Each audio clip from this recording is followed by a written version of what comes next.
Hey guys, it's Bella and welcome to Leslie Luke Gothic group lesson 12, and our historical tidbit for this week is going to be Gothic Warfare. And so we need to think a bit about what warfare and secular society was in late antiquity. So in the later centuries of the Roman Empire, it increasingly relied on Germanic mercenaries to supplement deficiencies in Roman troop numbers in order to govern such a vast territorial expanse.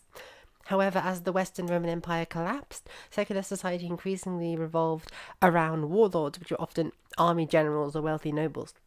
And these would raid hinterlands for wealth. And this resulted in much arable land being abandoned in favour of higher land, which could be more easily defended. And this mosaic from the British Museum is from 5th or 6th century Carthage, and it shows a nobleman riding forth from his fort, and we believe this was made by Vandals, or at least in a Vandal home, and it's sort of as a symbol of the sort of lord riding out from his highly fortified villa. It very well sort of symbolizes the political and military environment of the 5th and 6th centuries, not just in Italy, but in many parts of Africa, the East as well. It was a difficult time. Now, warfare for the Ostrogoths. So, under King Theodoric the Great, they seem to have maintained a more Roman style of military, except with the obvious exception that this military was largely comprised of Goths. And there are frequent references found in Cassiodorus' Variae, which are the sort of state papers of the Ostrogothic government. We have reference in these to military camps, which Patrick Emery in 2003 suggests might have used the Gothic language as a sort of cant. So he suggests that there might have been two kinds of Gothic language, the sort of formal literary language of Wilfilla used in church services and the like, and then there would have been a sort of more vernacular style Gothic language used in the military camps. Part of the reason for this is that a lot of the first generation of Goths in Italy, of Ostrogoths in Italy, would have been coming from outside. They may have already spoken fluent Latin, but Gothic would probably have been their first language. Although their children's first language would have been Latin, they might have spoken Gothic natively as well. So this like warrior class might have kept using Gothic as a sort of language within the context of military camps. Although it's also highly possible that through a combination of Gothic and former Roman forces, the language of the military camps was Latin with a lot of Germanic loanwords. It's hard to say. We've got no real record of it. This is all just speculation. But so, although standing armies like what I've just described are a sort of relic of Roman military as an organization, they seem to have been associated with Gothicness, and we can see this in his constitution. So he quote here, concerning the barbarians who wish to testify by law, for the barbarians who certainly fight for the Republic, we give license of giving testimony however they wish and may, whether they should be drawn up at home or in the camps. Now, what he's talking about is that if a barbarian is accused of some kind of crime, or is involved in some kind of criminal case, they are allowed to give testimony under Roman law. So this is incorporating Theodoric's his warrior barbarians into the Roman legal system, which he's trying to keep intact. And he's making this distinction whether they should be drawn up at home or in the camps, suggesting that it's not at all uncommon for barbarians to be in these military camps. And we can see this, the importance of military, even just aesthetics and iconography in the numismatics of the Ostrogothic kingdom. So this, I believe, is a coin of King maybe Athanaric, one of the Ostrogothic kings, to be sure. And you can see how he is kitted out. He's got a helmet in his he's got a helmet on the left in his bust, which Roman emperors definitely never did, with these sort of wild spiky hair things coming out from the top of it. And then on the obverse of the coin, he's got a shield, he's got a military cloak and a spear and a helmet. This is very sort of military this is really military iconography in a way which Romans previously hadn't quite done. So this is showing the barbarian Gothic Germanic influence on coins of the time period. The wild spiky hair things, so it's fascinating. there are various theories. It's not just Gothic coins. Early English coins, Merovingian coins, many of them have this, and sometimes it goes like even wilder, and it's called like porcupine style busts. It's really cute, and really wild. There's lots of theories for it. The one I find most convincing is that it started out as the sort of crown. So some late Roman coins depicted the crown with these like rays of light coming out of it, and the idea is that the barbarians sort of developed this motif and they sort of copied it, and it started to look more like hair, and that became interpreted. It became fused with this idea of the barbarian having this wild, untamed hair. So the crown sort of merged into their hair, right? Other alternatives, explanations are that it was some kind of, almost like spiky hairstyle that they wore for warfare. Others think that it's just sort of almost like a geometric design that came into being. It's really hard to say, but it's very fascinating in terms of its origins. I personally prefer that it evolved from the sort of crown and the diadema of like late Roman imperial coinage. So this is a castrum from Greece, and it's like a similar kind that would have been followed in the West because the organization of Roman military camps was very consistent and uniform wherever they went. So this is just a vague idea of what it might have looked like. And actually, what's quite important about this is you may notice there are four gates, and these effectively form a crossroads throughout the center of the camp, and these would expand outwards onto Roman road, which would later be built. Once the first camp was initially built in wood, oftentimes if they were going to be staying there for longer expeditions, these camps would be rebuilt in stone, and many cities emerged from these camps. Like Paris is a good example. Several cities emerged initially from Roman military camps in the West.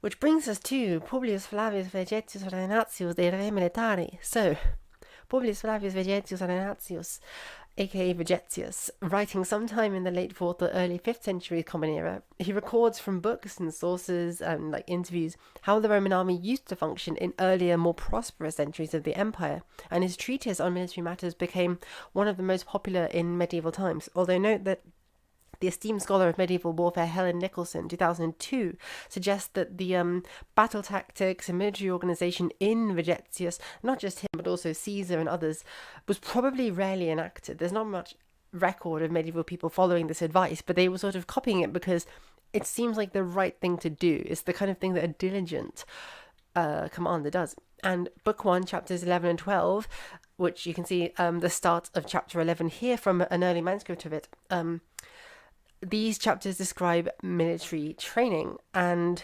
here we are.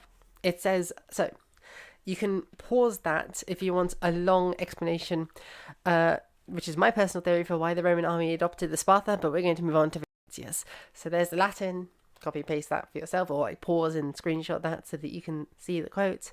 And yeah, so the ancients, just as one finds in books, would train their recruits in this way, says Vegetius. They would weave shields from twigs in the shape of circular wickers, so that the bundle would have double weight than the public shield usually had, meaning the shield that they would wear in battle. And likewise, they would give wooden swords of double weight also to the recruits for their swords. And in the same way, they would be trained at the pels not only in the morning, but even beyond noon. For the use of pels works best not only for soldiers, but also gladiators. For neither the arena nor battlefield ever deemed a man undefeated in arms unless he, well trained, was diligently trained at the pel first. Individual pels for each recruit would be fixed into the ground so that they would not budge and would stand 6 feet high. The recruit with that wicker work and cudgel, as if with a shield and sword, would practice against that pel as if against an enemy, so that now he would attack the head or the face, now he would threaten the sides, meanwhile he would try to slash the knees and legs, he would retreat, leap forward, advance, as if the enemy were present, and thus he would test the pel with every attack, every bellicose art. There is the Latin for chapter 12. They would learn especially to strike not with the edge but with the point, for the Romans not only defeat easily but even mock those fighting at sword edge. For the edge, when the attack may come, does not often kill, since the vital organs shall be protected both by arms and bones. However, a point entered 2 inches is lethal. for by necessity anything that is entered shall penetrate the vital organs. Then, when the edge is born, the right arm and side are exposed, but the thrust is born with the body covered and gets the enemy before he shall see it. And thus the Romans are accustomed to fighting in the same manner, that shield and cudgel of double weight should be given, so that when the recruit takes up a real and lighter weapon, he should fight more securely and fiercely, as if freed from a heavier weight. Another Latin quote for those who are diligent and want to read it in the original, which tells us about the Goths. So we're getting into the meat here. So the place demands that we try to relate in which manner of arms the recruits are to be instructed or equipped. But in this part the ancient custom is almost destroyed, for namely with the example of the Goths and Alans and Huns cavalry arms abound, while the infantry are normally denuded, that is, they sort of fight unarmoured, it doesn't mean naked. From the founding of the city all the way to the time of divine Gratian, the infantry would be supplied with body armour and helmets. But since the camp exercise ceases from desired things with negligence intervening, arms began to be seen as heavy, which soldiers would rarely put on, and therefore they first demand body armour from the emperor, then helmets to sit and throw out. Thus, with uncovered chests and heads, our soldiers gathered against the Goths are often destroyed by a multitude of arrows, nor after such slaughter, which arrived all the way to the boundaries cities, whose duty it was to distribute body armour or helmets to the infantry. Even more Latin. But a heavy helmet and armour seems heavy to a soldier, perhaps rarely wearing it, perhaps rarely using weapons, and on the other hand daily use doesn't toil someone, even if it seems burdensome. The infantry army, however, used missiles which are called pila, fixed with a molten iron triangle of 9 inches or a foot, which once fixed in a shield cannot be removed, and knowledgeably and bravely directed easily penetrates armour, weapons of which kind are now rare among us. And this is a really interesting tidbit. However, the shielded barbarians use these especially, which they call bebras, and they also carry 2 or 3 in battle. So these bebras, I feel like it might be a Germanic word, bebras. I don't think I asked people if they were able to find a cognate in Gothic. I haven't seen anything like it. But it's really interesting. So yeah, which they call bebras, and they carry 2 or 3 in battle. It is to be, is that a Proto-Germanic word, bebras? But yeah, I'm guessing maybe, so yeah, maybe it is. If someone finds an answer and whether bebras actually is a, yes, I'm guessing that it's like, that's the plural, right? Because they're saying that they carry 2 or 3 in battle, so I'm guessing it's bebra originally, or maybe bebro. I don't know. It's hard to say. So yeah, however, the shielded barbarians use these javelins, especially, which they call bebras, and they also carry 2 or 3 in battle. It is to be known, moreover, that when it comes to missiles, that soldiers should have their left feet forward, for thus the attack with vibrating javelins is more violent. But when it comes to the pila, as they call it, and it's fought hand to hand with swords, then soldiers should have their right feet forward, so that their sides are also withdrawn from the enemies, lest they be able to receive a wound, and that the right side be nearer which can deal a blow.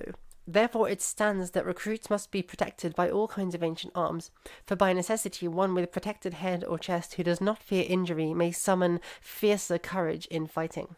So that was a long bunch of quotes from Vegetius, but it gives you a really interesting view as to what fighting in the Roman army would have been like, and fighting, and it tells you some of the differences between how the Goths and how the Romans were fighting.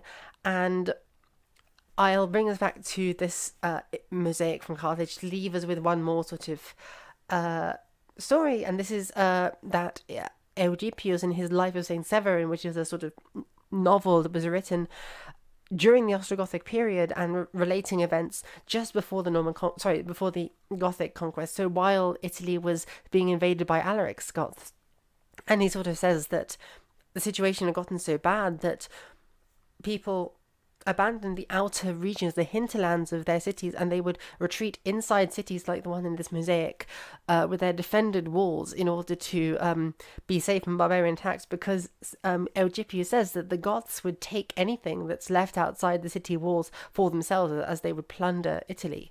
So there we go. And that's it. If anyone has any questions, I'm happy to answer. And failing that, we should go on to our Gothic language lessons.